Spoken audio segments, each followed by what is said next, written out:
ISI ہوں گے، انہیں اب یہ تعیناتی ان کی کر دی گئی ہے ISPR کی جانب سے، ایسا بتایا گیا ہے۔ لیفٹیننٹ جنرل فیض حمید جو کہ اس سے قبل DG ISI تھے، آج ان کا تبادلہ کیا گیا، اور ایسے میں جو نئی اہم ذمہ داری ہے DG ISI کی، وہ لیفٹیننٹ جنرل ندیم احمد انجم کے ذمہ آئی ہے۔ اب اہم یہ ڈیولپمنٹ ہے، آج ہم نے دیکھا کہ پاک فوج میں اعلیٰ سطح کے تقرری اور تبادلے ہوئے، اسی پر اپڈیٹس حاصل کر لیتے ہیں، تجزیہ حاصل کر لیتے ہیں۔ خالد عظیم صاحب ہمارے ساتھ موجود ہیں۔ خالد صاحب، ایک نئی پیش رفت ہم نے دیکھی ہے، لیفٹیننٹ جنرل ندیم احمد انجم نئے DG ISI ہیں اب۔ یہ 2-3 دن سے جو نام گردش میں تھے ان میں سر فہرست کور کمانڈو کراچی ندیم احمد انجم کا نام تھا کہ ان کو نیا DG ISI تعینات کیا جا رہا ہے، اور کیونکہ یہ کہا جا رہا تھا کہ لیفٹیننٹ جنرل فیض حمید DG ISI جو ہے ان کو کمانڈ پوسٹنگ دی جانی ہے۔ کمانڈ پوسٹنگ جو ہے وہ کسی بھی جنرل آفیسر جو ہے وہ اس کے کیریئر میں بہت اہمیت رکھتی ہے۔ ان کے آئندہ پروموشن میں ایک بہت امپورٹنٹ کنسیڈریشن جو ہے وہ کمانڈ پوسٹ کی ہوتی ہے۔ اگر ان کی کوئی کمانڈ ذمہ داری ہو تو وہ اس میں کنسیڈر ہوتی ہے۔ تو اس طرح سے یہ تو طے تھا کہ جنرل فیض حمید، چونکہ ان کا ٹینیور بھی یہاں پہ پورا ہو چکا تھا اور یہاں سے ان کو ٹرانسفر کیا جانا تھا، تو ان کے متبادل کے طور پہ جو نام لیے جا رہے تھے ان میں سب سے زیادہ ٹاپ آف دا لسٹ جس کو کہا جا سکتا ہے وہ جنرل ندیم احمد انجم کا ہی نام تھا، اور بالآخر وہی جو کہ آسرائیاں تھیں یا وہ جو اندازے تھے وہ درست ثابت ہوئے، اور آج ان کی تقرری کا باضابطہ طور پہ اعلان کر دیا گیا ہے۔ اور یہ اعلان جو ہے وہ اس وقت جو آرمی چیف کی اور وزیر اعظم کی ملاقات ہوئی ہے، یقینی طور پہ اس میں یہ فائنلائزیشن ہوئی ہوگی، اور اب میں یہ سمجھتا ہوں کہ یہ جو تقرریوں کا عمل ہے وہ کافی حد تک اس کو یہ کہا جا سکتا ہے کہ مکمل ہو گیا، کیونکہ جنرل ندیم احمد انجم جو ہے وہ ان کی ریپلیسمنٹ جو ہے اس کا بھی اعلان کر دیا گیا ہے۔ جنرل سعید کو نیا کور کمانڈر کراچی مقرر کیا گیا ہے، جبکہ پشاور کے یہ تقرری اور تبادلے ہیں جس کے متعلق اپنا تجزیہ پیش کریں۔ خالد صاحب ہمارے ساتھ رہیے گا۔ دفاعی تجزیہ کار امجد شعیب صاحب یہ ہمیں جوائن کر چکے ہیں۔ امجد شعیب صاحب، یقینی طور پر جو کہ اس وقت خطے کی صورتحال ہے کافی اہم ہے، اور ایسے میں ایک یہ اہم پوسٹنگ ہے جو کہ آج ہوئی ہے لیفٹیننٹ جنرل ندیم احمد انجم کی، کیا کہنا چاہیں گے ساری ڈیولپمنٹ پر آپ؟ بسم اللہ الرحمن الرحیم۔ دیکھیے، ویسے تو تمام پوسٹنگ ٹرانسفر عموماً جب کوئی لوگ ریٹائر ہوتے ہیں، نئی پروموشنز ہوتی ہیں، تو یہ ایک انتظامی عمل ہے جو کہ چیف آف آرمی اسٹاف کرتے ہیں، لوگوں کی سوٹیبلٹی، ان کی ریکوائرمنٹس دیکھتے ہوئے، تاکہ سروس ریکوائرمنٹ جو ہے وہ پوری ہو اور کیریئر مینجمنٹ بھی آفیسر کی بہتر ہو سکے یا اس کی خواہش کے مطابق ہو سکے۔ اس میں جو اب پوسٹنگز آئی ہیں، ان میں جو سب سے اہم پوسٹنگ ہے وہ ہے جنرل فیض حمید کی، جو پشاور کور میں ہوئی ہے۔ ابھی تو DG ISI جو ہے وہ عموماً ہوتا یہ ہے کہ 3 یا 4 آفیسرز کا ایک پینل پرائم منسٹر کو بھیجا جاتا ہے، کیونکہ DG ISI directly prime minister کے ساتھ کام کرتا ہے، اس کے نیچے کام کرتا ہے، اسی سے انسٹرکشنز لیتا ہے، تو اس کے لیے اس کی اپروول ضرورت ہے، اور وہ پینل میں سے خود وہ چنتے ہیں ایک آفیسر کو، اور آرمی کے نقطہ نگاہ سے 3 یا 4 نام جو جاتے ہیں وہ اس کام کے لیے وہ دیکھ کے بھیجے جاتے ہیں، ان میں سے کوئی بھی کسی کو، لیکن وہ عموماً حکومتیں جو ہیں وہ اپنے ریکوائرمنٹس وغیرہ دیکھتی ہیں کہ ان کو کیا سوٹ کرے گا، یا وہ اپنے کرائیٹیریا رکھتی ہیں۔ تو اس لحاظ سے یہ سلیکشن جو ندیم انجم کی ہوئی ہے وہ لازماً پرائم منسٹر کی چوائس ہوگی، لیکن اس کے علاوہ جو باقی چوائسز ہیں وہ ساری چیف آف آرمی اسٹاف کی ہیں کہ کس کو کہاں پلیس کرنا ہے۔ اس میں خاص طور پہ جو میں نے کہا فیض حمید صاحب کا، اس وقت جو ہمارا سب سے بڑا ایشو ہے وہ افغانستان ہے، کیونکہ وہاں پہ ابھی تک کوئی صورتحال پرماننٹ شکل اختیار نہیں کر سکی۔ افغان گورنمنٹ جو بھی موجود ہے اس کے مسائل بے پناہ ہیں، اس کے ساتھ ساتھ ابھی تک اس حکومت کو تسلیم بھی کسی نے نہیں کیا، پاکستان نے بھی نہیں کیا۔ وہاں پہ TTP بھی موجود ہے جس کے مسئلے ہیں، اور ہم چاہتے ہیں کہ افغان حکومت اس کو کنٹرول کرے اور وہاں سے کوئی بھی پاکستان کے خلاف ٹیررزم نہ ہو۔ DG ISI چونکہ ان معاملات سے بالکل واقف بھی ہیں، خود ہینڈل کرتے رہے ہیں، اور ان کی سب سے بڑی میرا خیال ہے کنٹریبیوشن اور اچیومنٹ ہے ہی افغان مسئلے کو اس نیچ تک لے کے آنا، آپ کہہ لیجیے کہ اس کو ایک حل تک پہنچانا۔ تو اس وجہ سے پشاور کو کمانڈر کی حیثیت سے وہ جو DGISI کا کام تھا پشاور کے یہ افغانستان کے نقطہ نگاہ سے وہ بھی وہ سنبھال سکیں گے اور پشاور کی کور کا بھی کام شام سنبھال سکیں گے. وہ دونوں طرح کی ذمہ داریاں وہاں نبھا. ٹھیک ہے، تو آپ سمجھتے ہیں کہ انتہائی یہ اہم تقرری ہے جو کہ کور کمانڈر پشاور کے طور پر جنرل فیض حمید کی بھی ہوئی ہے. ہمارے ساتھ رہیے گا بریگیڈیئر ریٹائرڈ غضنفر علی صاحب بھی ہمیں جوائن کر چکے ہیں. غضنفر علی صاحب، جیسا کہ امجد شعیب صاحب بھی کہہ رہے ہیں کہ جو اس وقت سب سے بڑا چیلنج ہے، جو سب سے بڑا معاملہ ہے وہ افغانستان کا ہے. اسی میں یہ خاصی اہم تقرری ہے جو کہ لیفٹیننٹ جنرل ندیم احمد انجم کی بھی ہوئی ہے اور ساتھ ہی ساتھ کور کمانڈر پشاور کے طور پر جنرل فیض حمید کی بھی ہوئی ہے. یا بالکل ٹھیک کہہ رہے ہیں جان صاحب جو کہہ رہے ہیں کہ اس میں سب سے زیادہ امپورٹنٹ چیز جو ہے پاکستان کے حساب سے بھی اور خطے کے حساب سے وہ افغانستان کے اندر اسٹیبلٹی ہے اور افغانستان کے اندر جس طرح حالات وقوع پذیر ہو رہے ہیں ان کے اوپر کنٹرول پانا، ان کے حساب سے پاکستان کی پالیسیز بنانا. وہ کنٹرول تو ان کے اوپر افغان طالبان نہیں کرنا ہے، لیکن ہماری چونکہ ان کے ساتھ ایک بارڈر کی لنکیج رہتی ہے اور ISI میں جنرل فیض حمید اس کو ڈیل کرتے رہے ہیں، تو اس حساب سے میرا خیال یہ ایک بہت عقل مندانہ اور بہت اچھا فیصلہ ہے. اس کے بڑے اچھے نتائج برآمد ہوں گے کیونکہ جتنا کام پچھلے دنوں افغانستان کے اندر جتنا کوآپریشن افغانستان کے ساتھ چلی ہے اور جس طرح پاکستان نے افغان تمام گروپوں کو یا افغان طالبان کو مذاکرات کی ٹیبل پہ لا کے جس طرح بات چیت کے ذریعے افغانستان کے اندر ایک حکومت کا جو ہے قیام وجود میں آیا ہے، اور اس کے ساتھ ساتھ جس طرح پاکستان کی ایک ریکوائرمنٹ ہے، پاکستان کی نہیں بلکہ پاکستان کے علاوہ اور جو اہم ممالک ہیں جس میں چائنا بھی ہے، رشیا بھی ہے، جس طرح ان کی ریکوائرمنٹ ہے کہ جی افغانستان کے اندر جو دہشت گرد گروپ ہیں وہ وہاں سے کسی بھی طریقہ کار سے TTP ہے یا باقی ہے وہ دہشت گردی کو باقی ملکوں کے اندر جا کے اس کے اندر کارروائیاں نہ کریں. اس کے لیے طالبان نے بھی یقین دہانی کروائی ہے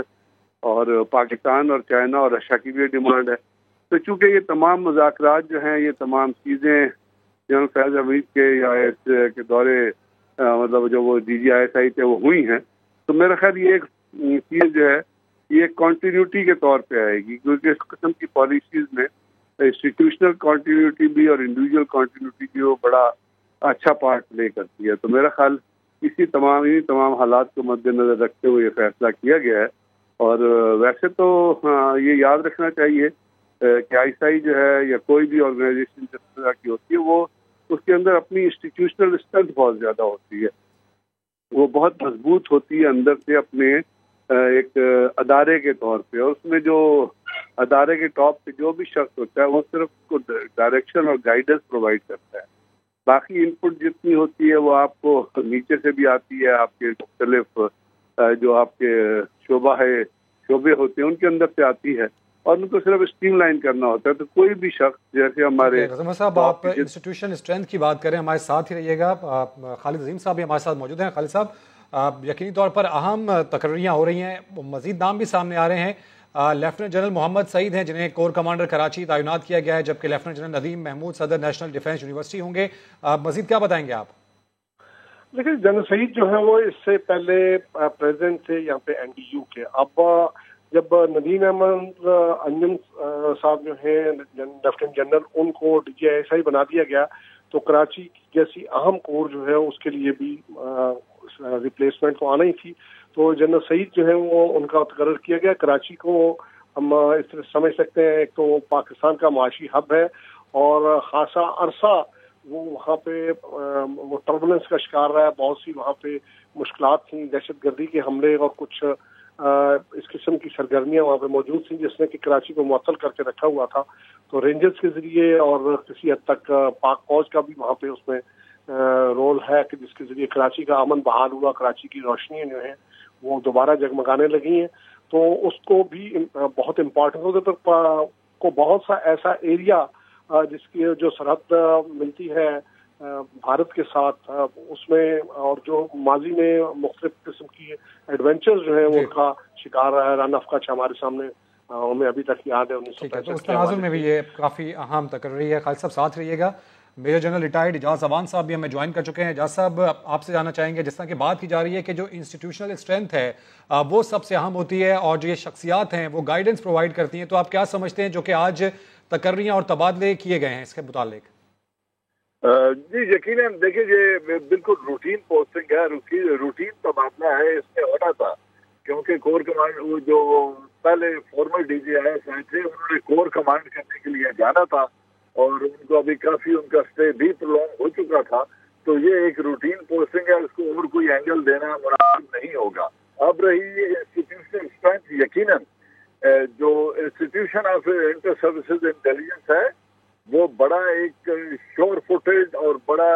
اس کا اپنی روایات ہیں، اس کی اپنی ایک آرکائیو ہے، ہسٹری ہے، اس کا اپنی ایک انسٹیٹیوشنل انہیرنٹ اسٹرینتھ ہے، تو وہ اپنی اسٹرینتھ کے ساتھ direction taking direction from the prime minister of Pakistan and chief of army staff وہ اپنا کام کرتے ہیں، ان کا کام ہوتا ہے پالیسی کو امپلیمنٹ کرنا۔ تو جو بھی ابھی لیفٹیننٹ جنرل آئے ہیں دین، وہ یقیناً اس کو آسان طریقے سے آگے لے کے چل سکیں گے کیونکہ شور فوٹیڈ بنیادوں پر پالیسیز آلریڈی چل رہی ہیں، تو اس کو کنٹینیوشن آف دا پالیسی۔ ٹھیک ہے اعجاز صاحب، آپ سے یہ بھی جاننا چاہیں گے جو اس وقت افغانستان کی موجودہ صورتحال ہے اور جس طریقے سے حکومت کی جانب سے بھی کچھ مذاکرات کے حوالے سے بھی بات کی جا رہی ہے، تو ایسے میں یہ جو تقرری ہے خصوصی طور پر ڈی جی آئی ایس آئی کے حوالے سے، اس پر تو کوئی اثر نہیں پڑے گا؟ دیکھیں میں وہی بات کر رہا ہوں کہ جو میجر جنرل افغانستان کے افیئر میں اسسٹ کر رہے تھے جنرل فیض حمید کو، جو بریگیڈرز ہیں، جو کرنلز ہیں، یہ پورے ہیرارکی ہے کمانڈ کی، وہ سب لوگ جو انہیں اسسٹ کر رہے تھے وہ اپنی جگہ پہ موجود ہیں اور ان میں جنرل آفیسر بھی ہیں 2 سے 3۔ تو جب 3 میجر جنرل جو انہیں اسسٹ کر رہے تھے اس افغان پالیسی کے بارے میں اور بریگیڈرز وہ اپنی جگہ پہ کام کر رہے ہیں، ان کا ایکسپیرینس، ان کا نالج، ان کی ان ڈیپتھ انڈرسٹینڈنگ کا جو ایک ریزروائر ہے وہ نئے ڈی جی آئی ایس آئی کو بھی اسی طریقے سے اویلیبل ہوگا جس طرح پہلے ڈی جی آئی ایس آئی کو تھا۔ تو یقیناً ایک تبدیلی کے وقت تھوڑا سا ایک فرق تو پڑتا ہے کیونکہ نئے ڈی جی آئی ایس آئی تھوڑا وقت لیں گے چیزوں کو سمجھنے کے لیے، لیکن جہاں تک پالیسی ہے، پالیسی ٹھیک ہے، جو اصولی موقف ہے، جو اصولی فیصلے ہیں وہ سیم ہی رہتے ہیں۔ بہت شکریہ اعجاز اعوان صاحب، آپ سماج سے گفتگو کر رہے تھے۔ خالد عظیم صاحب، گفتگو آپ نے سنی ان تمام افراد کی جو کہ پاکستان آرمی کو ایک ہائی لیول پر سرو کر چکے ہیں، تو آپ بھی سمجھتے ہیں کہ جو براہ راست اس وقت پاکستان کے لیے سب سے بڑا چیلنج ہے وہ افغانستان کا ہی ہے اور جو موجودہ صورتحال ہے اس میں یہ تقرریاں انتہائی اہم ہیں؟ جی ڈیفینیٹلی، کیونکہ افغانستان اس وقت جس ٹرانزٹ سے گزرا ہے اور جس ٹرانزیشن سے گزرا ہے اس کے بہراست اثرات پاکستان پہ پڑتے ہیں اور پاکستان اس حوالے سے متفکر بھی رہا ہے اور وہ کوشش بھی کرتا ہے کہ کسی سے پاکستان کا کوئی ایسا رول ہو کہ افغانستان میں امن قائم ہو تاکہ پاکستان اس سے متاثر نہ ہو سکے، اور اس میں لیڈنگ رول ہمیشہ رہا ہے پاکستان کے اداروں کا، چاہے وہ پاک فوج ہو یا اس کی انٹیلیجنس ادارے ہوں، اور ان حالات میں یقینی طور پہ ایک فکر مندی کا معاملہ تو ہے، لیکن ہم نے اپنی اس معاملے میں حکمت عملی وضع کی ہوئی ہے، اس میں ساتھ ساتھ جو ہے اس کو ریفائن بھی کیا جاتا ہے ضرورت کے مطابق اور جو بھی نئے حالات ہوں ان کے مطابق۔ تو اس وقت میں یقینی طور پہ پاکستان اس بارے میں ضرور فکر مند ہے اور دنیا کو بھی توجہ اس طرف دلا رہا ہے کہ افغانستان کی سیٹلمنٹ کے لیے کوششیں کی جانی چاہیے، اور اس وقت ہمیں ویجیلنٹ رہنے کی بھی ضرورت ہے۔ الحمدللہ پاکستان میں ایک بہت بڑی اچیومنٹ جو ہے وہ اس کی یہ ہے کہ 87 to 88% اس کا جو بارڈر تھا افغانستان کے ساتھ اس کی فینسنگ ہو چکی ہے، ورنہ اس کے خطرات بہت زیادہ ہو سکتے تھے جیسے کہ ماضی میں ہوتے رہے ہیں۔ تو ان سارے آلات کے پیش نظر ایک اہم رول ہے ہمارے انٹیلیجنس اداروں کا بھی، ہماری فوج کا بھی، اور اس میں تقرریاں اسی حوالے سے کی جاتی ہیں، اور یہ چیز جو ہے وہ ضرور ہمارے سامنے رہنی چاہیے کہ انڈیویجولز جو ہیں وہ تنہا کوئی فیصلے نہیں کرتے ہیں، فیصلے انسٹیٹیوشنل ہوتے ہیں، اس کے فورم موجود ہیں، اور اطمینان کی بات ہے کہ پاک فوج کے اندر تو ہر لیول پہ اس قسم کا کوئی فورم موجود ہے جہاں پہ ڈسکشن کرنے کے بعد ایک مؤثر حکمت عملی وضع کی جاتی ہے۔ اس میں خامی بھی رہ سکتی ہے جس کو بعد میں میک اپ کر دیا جاتا ہے، کلیکٹیو وزڈم ہوتا ہے۔ بے شکریہ خالد عظیم صاحب، اس اہم خبر سے متعلق آپ اپنا تجزیہ پیش کر رہے تھے۔